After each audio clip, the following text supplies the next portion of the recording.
Hola querida audiencia, bienvenidos a la quinta edición del Econo Podcast. El día de hoy vamos a hablar sobre el impacto económico antes, durante y después de la pandemia. El día de hoy nos acompaña mi compañero Josué, Mucho gusto. Omar, Buen día. Mauricio Saludos. y su servidor Uri. La pandemia nos trajo intensificación de desigualdades internas entre la población rica y pobre del país. Las respuestas a corto plazo y de los gobiernos frente a la crisis nos trajo estos problemas que no tenían antecedentes. Las respuestas gubernamentales a corto plazo fueron algo rápidas, pero poco eficientes en un principio. Bueno, es que al principio estaban diciendo que ni siquiera era pandemia, ¿no? Porque la pandemia empezó en otros estados como que en febrero y aquí empezó hasta marzo. Porque De hecho, justamente... en otros países empezó desde noviembre. Sí, justamente. Desde noviembre se hablaba de una posible pandemia y ya en febrero fue cuando inicia, como cuando se declara como tal el hecho de que sí es una pandemia. Pero fue en marzo. En marzo fue cuando se... Febrero, marzo. Ajá. Es que el inicio de esta pandemia fue muy rápido porque fue de un día para otro, casi casi. Fue un viernes, no, un Sí, miércoles. Fue viernes. Un viernes estar normal y para el lunes ya estábamos en pandemia, ya estábamos en cuarentena, ya nos habían pedido una cuarentena el gobierno que muchos no llevamos a cabo, ¿no? Una cuarentena que duró un año. Bueno, fue más de un año, de Fue más hecho, de un fue año, casi sí. 2 años Sí. de supuesta cuarentena. Pues apenas pasó, estamos en 2022 y apenas pasó de que, ¿sabes qué? En este mes, creo que fue en septiembre, que ya no es obligación de cubrebocas. O sea, pasaron 2 años para decir ya no hay cubrebocas y ya no hay que utilizar gel. Bueno, Y aún ya así- no es obligación, exacto, es pues basado a las políticas de cada lugar. Ajá, justamente. Pues No es aquí... obligatorio, vaya. Y es que aún así estamos en recesión de lo que fue el auge Ujú. de esta pandemia. Y pues todo esto nos trajo consecuencias económicas muy grandes. Devastadoras. Sí, de por sí, antes de la pandemia no estábamos como tan elevados en economía. En 2020 fue una bajada en picada para todos nosotros. Porque pues de cuánto estaba o sea, lo básico que era pues, normal, el gel y cubrebocas, ¿qué te sale? En 2 pesos, 1 peso un cubrebocas y ahora te sale en 5 pesos el Sí, gel. El se gel elevaron muchísimo sí, los precios, precisamente por la demanda. sí, justamente de hecho. Según la IGAE, la economía disminuyó un 17.3% en un mes global. O sea, estamos hablando de cantidades grandes. Un 17.3% de un 100% global es algo fuerte. Y estamos hablando global. Global. No... No en cuanto No un solo país. México. Ajá, no solo en México, sino estamos hablando globalmente. Sí. Bueno. De igual forma, estudios nos demuestran que más del 50% de hogares y escuelas aquí en México no estaban preparados para este suceso, ya que llegó, como repetimos, muy rápido. No estaban preparados, nunca nos habían preparado para una situación como esa. Y eso nos trajo clases en líneas, hablando escolarmente, nos trajo clases en líneas, pérdida de muchos empleos también, ya que muchos no pudieron hacer home office y Pues creo que fue más del 50%, ¿no? Que hubo pérdidas de empleos. más del 50% según Ajá. estudios. Sí, sí, sí. De hecho, yo creo que ningún país estaba preparado para eso. O sea, ni a las principales potencias se salvaron. O sea, creo que fueron muy pocos los países que supieron cómo manejar lo que verdaderamente estaban preparados.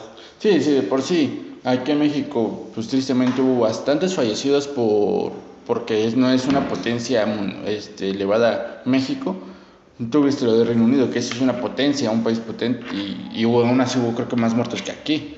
Porque después de tanta pandemia, después de que dijeron, ¿sabes qué? Ya se acabó, volvió otra vez y cayeron otra vez porque no había vacunas. Es que también Mira, depende. ¿sabes lo que yo siento? Es que aquí en México estamos tan acostumbrados a ese tipo de cosas de que a lo mejor las enfermedades, mira, se sonará un chiste, pero a lo mejor cuando te dice Se curan solas. vas a los tacos, te comes y cómo te afecta. Aquí, mira, es un ejemplo, obviamente no es igual, pero te digo, aquí en México estamos acostumbrados a ese tipo de enfermarnos y todo eso, y yo lo que siento es que del otro lado del mundo, lo que es el primer mundo, siento de que ellos, como por decir, se enferman Y es algo para ellos muy, muy grave porque no lo ven muy... Pues lo que hablábamos Luego acudan al médico con algún especialista para tratar eso. Y aquí en México es como de, mañana se me cura. O me tomo esto y ya se me quita. Justamente es lo que decíamos hace 2 podcasts.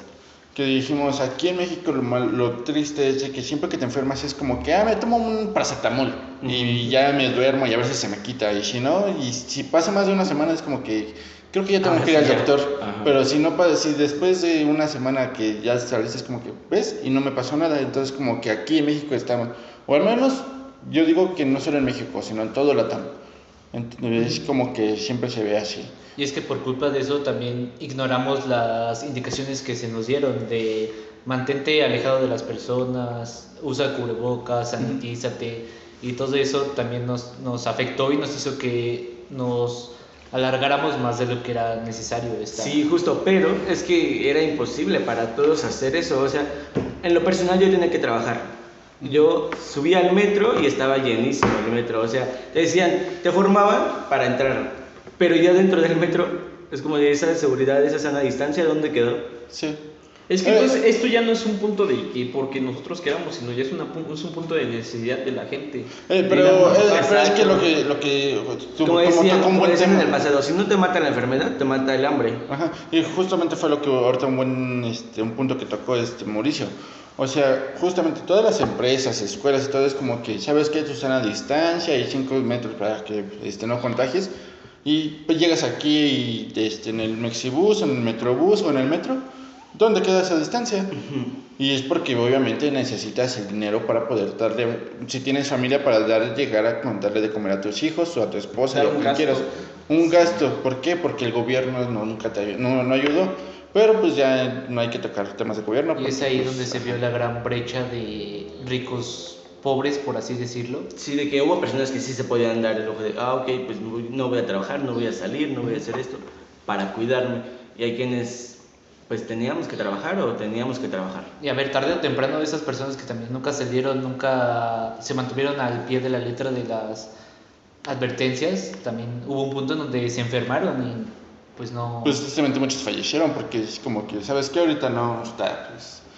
No es nada, ya ves que los típicos, que nada, los inventó el gobierno para que no sé qué y que no sé cuánto. Es que créeme que aquí México es un país muy ignorante, perdón por la palabra, pero México es un país muy ignorante. Sí. Y imagínate tan solo si nosotros personas trabajadoras y todo eso somos ignorantes ahora del máximo nivel del gobierno, que son mucho más ignorantes, no ven por ese tipo de gente. Es el problema, una mala actuación desde arriba hace que, ahora sí que en picada caiga uno, sí, desde el más arriba hasta el más bajo. Fue como un efecto dominó. Exactamente. Por el problema, una mala actuación del gobierno ante esta situación. Obviamente dicen que ningún país estaba preparado, pero pudimos habernos prevenido o aunque sea disminuir esos niveles de enfermos, de muertos. Pues tan solo lo acabas de decir. El gobierno no estaba, o sea, era el que iba bajando poco a poco todos. Tan solo, no sé si vieron que el presidente, López Obrador, dando sus mañaneras, cómo estaba de que, es que me enfermé de COVID, pero aquí ando y sin cubrebocas. Es como que, güey, están un buen de reporteros atrás, enfrente de tuyo, y tú sin cubrebocas y dices que estás enfermo, ¿no? Y es el ejemplo, cuídate. Ajá, justamente, y es como que, oye, estás dándote el ejemplo porque pues, eres el presidente y todo el rollo, y pues eres el primero que no trae cubrebocas cuando, pues... estás enfermo del COVID. Y gracias a eso todos dijeron, pues si el presidente no trae, pues yo justamente tampoco. Por eso fue punto de ataque en muchísimas ocasiones el presidente. Precisamente por eso, o sea, ¿cómo pretendes que los demás te sigan si tú ni siquiera eres capaz de llevar a cabo lo que estás pidiendo? Bueno, aquí el punto más importante sobre la pandemia es sobre la salud, algo muy importante. Y vemos en este tipo de casos reflejado entre el rico y el pobre, a nosotros de clase baja, media o media baja, es nuestros hospitales, como si ves el IMSS, hospitales públicos que son lamentablemente por esta pandemia colapsaron muy horriblemente. Y aquí la gente que está... No solo los públicos, también los privados colapsaron. Los privados. Ajá, sí, pero imagínate, si un privado que es un privado, que se le da para la gente de dinero, colapsó, imagínate cómo le fue a las personas que no pudieron, a lo mejor... No, pero es que no es necesidad de imaginarse, es necesidad de ver cifras. Ajá. Porque como tal... Sí, porque tú puedes decir imagínate, pero si no existieran cifras, pero ahorita tenemos unas cifras exactas de cómo afectó la pandemia en los hospitales, tanto en el IMSS como en los privados, porque los privados, ¿sabes qué? Muchos hicieron de que, Creo ok, que- somos privados, pero ahorita, como está lo de la pandemia, ábrelo. Y muchos esperábamos mucho de IMSS. Y muchos pues, hospitales privados dijeron, ¿sabes qué? Está lo de la pandemia, ya no somos privados, somos público. ¿Por qué? Porque necesitan, pues las camillas necesitan ahorita de esto. Tan solo, pues sí nos afectó un buen. Pues, Entonces, pero creo que nos estamos desviando. Nuestro Sí. tema es impacto económico. Bueno, yo creo que básicamente el principal impacto económico que tuvo fue la pérdida de empleos. A partir de ahí, obviamente, si no trabajas, no tienes dinero. Si no tienes dinero, no vas a comprar. La pérdida de Entonces, empleos y es la como inflación. Es que esa es la base, los empleos son la base, es Sí, como un círculo sí. que nunca va a acabar. Es trabajar para ganar dinero, para poder gastar en terceros, y pues si no trabajas, Es no como el ganas ciclo dinero, que no puedes se nos gastar en mencionó. terceros. La vendedora no tiene si no le compran. Pero ¿cómo vas a comprar si no tienes trabajo? Y así va afectando, es como un efecto dominó. El trabajador no va a tener para comprar a la vendedora. La vendedora no va a tener para llevar a sus hijos y, o sea, es un ciclo económico. Exactamente. Sí. Regresando al tema de los empleos, en lo personal, bueno, en mi hogar, solo mi padre y yo trabajamos. La verdad es que, pues, la empresa de mi papá es una empresa bastante grande. Bueno, de él no, pero o sea, donde trabaja. Es una empresa bastante grande y muy bien consolidada que se permitió el descansar con goce de sueldo a sus empleados en una buena parte del tiempo. Entonces, El home office, ¿no? no, porque mi papá es obrero. Ah, Entonces, ok. no tiene forma de hacer home office. Pero- Su trabajo es meramente presencial y pues Pero por ejemplo, eso fue al principio, se pudieron dar ese lujo, ya después no creo que hayan tenido la no, posibilidad de durante solventar todo el tiempo no. gastos Pero económicos de muchos empleados. De hecho, que o sea, necesitan- yo- sí, es una empresa grandísima, tiene miles de empleados. En el siguiente podcast O sea, te quedas con las manos cruzadas, no Sí, haces nada. y aquí es algo que, pues, tristemente se hace aquí en México, pero a la vez te da orgullo, porque México no se queda con las manos cruzadas.